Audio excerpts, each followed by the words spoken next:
Hey guys, for a while now, I've wanted to kind of take my photography to the next level in terms of sharing with you guys. So what I've decided to do is create this video blog series in which I bring a camera along with me to record the journey. So I'm shooting all over Western New York, and I would love to be able to share some tips and locations and tricks with you guys. It's 5:30 in the morning, and what I want to do is drive about 35 minutes to Letchworth State Park to try to catch a sunrise. So let's get going. All right guys, one more thing before we get going here. I just want to show you some of the gear that I'm going to bring with me. It's really just three things. So first of all, we have the Canon 6D, which is their smallest full-frame DSLR. I love that camera because it's lightweight, it's great for travel, and when you want to just throw something in your backpack and not have too much weight, that's perfect. Attached to it right now is the 16 to 35 millimeter, which I shoot a lot of my landscape photography with. It's a super wide angle lens and gives you a massive range of view, which is pretty cool.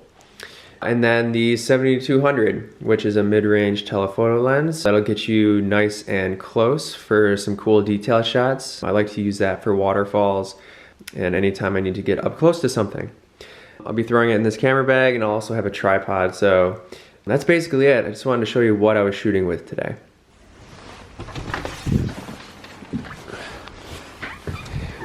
Oh, it is chilly this morning. And I don't know how much you can tell here. We just recently had a full moon, but if you can see from the clouds, it looks like it's kind of partly cloudy, which hopefully will make for a good sunrise.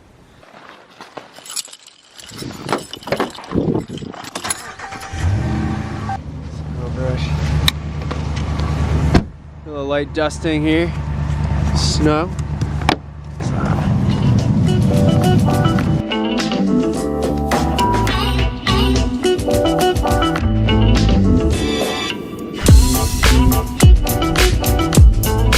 So it's about 6 o'clock now, and normally I would just head right to the park, but I'm just gonna stop and get some coffee because it's so early for me.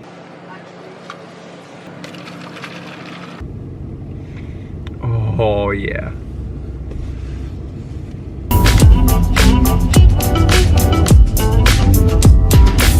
Okay, so we are just outside of the park. We're gonna enter through the cast style entrance, which is on the south end of the park. Usually I'll drive all the way through the park, but in the winter time, they actually close off the middle part to vehicles. You can snowmobile there, however, and you can walk through. But in order to get to the falls, lower falls, middle falls, and upper falls, the Glen Iris Inn, you have to enter through the south end of the park, which is the cast style entrance. I wanted to stop here before we went in because I wanted to show you guys what the sky is starting to look like. First light of the day is beginning to appear. It's actually much darker than it looks right now. The camera is just compensating for the darkness by overexposing the scene. Once we're in the park, we'll be shooting in a very similar direction, and the sun will be rising somewhere over there. All right, here we go.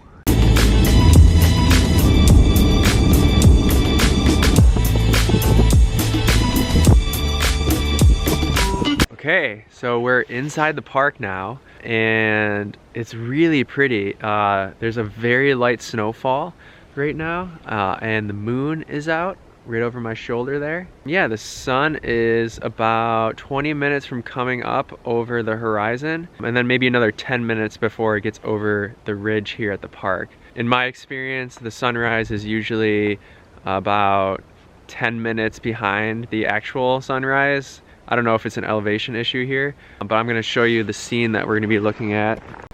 All right, this is that famous view of the canyon that everyone knows about, and this is looking southeast, and the sun will be rising right over there. I haven't quite made up my mind as to whether or not we'll be shooting here or we're gonna go down the road a bit. I'm gonna take a look at an app and see exactly where the sun will be rising this morning.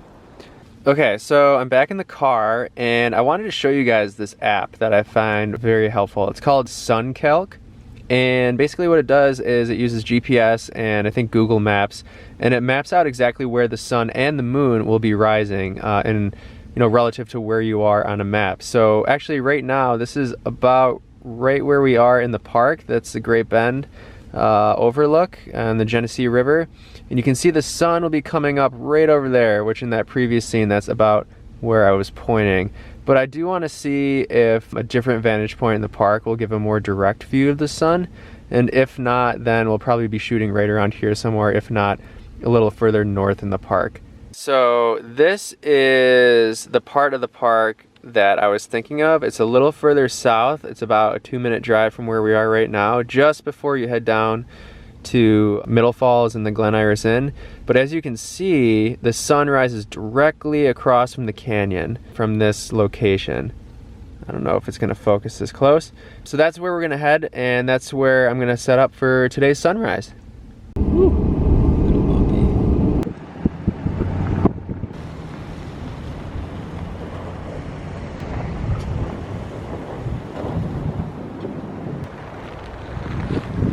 So we're here at the spot, nice eastward facing view of the canyon and the Genesee River.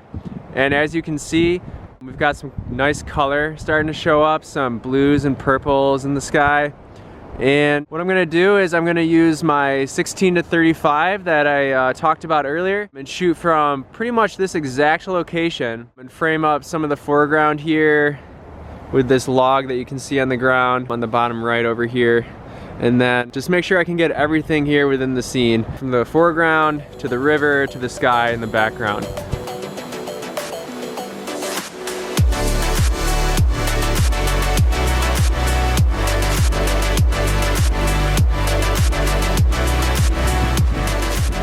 So right now I'm shooting at f5.6. Usually I would go a little bit higher to get some more detail in the picture, but it's still a little dark out.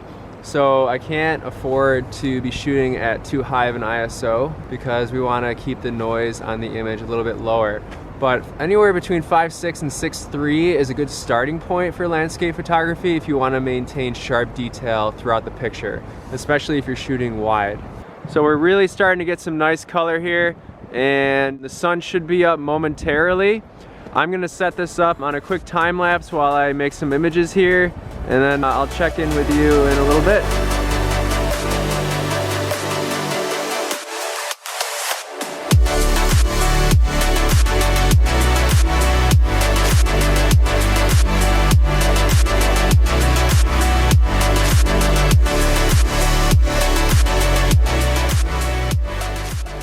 Okay, so the sun has come above the ridge, but it hasn't come up above the clouds yet. So what we're gonna do to get another picture with a different scene, we're gonna run up the road a couple minutes and to where we first came into the park, and we're gonna take a few photos there, okay? All right, how about that for a sunrise? And look at this, there's nobody here right now. Just an absolutely gorgeous sunrise. So now that the sun is kind of peeking through, it's a lot brighter here. I'm gonna be stopping down to closer to 7.1, 8.0 for my f-stop value. All right, let's get shooting.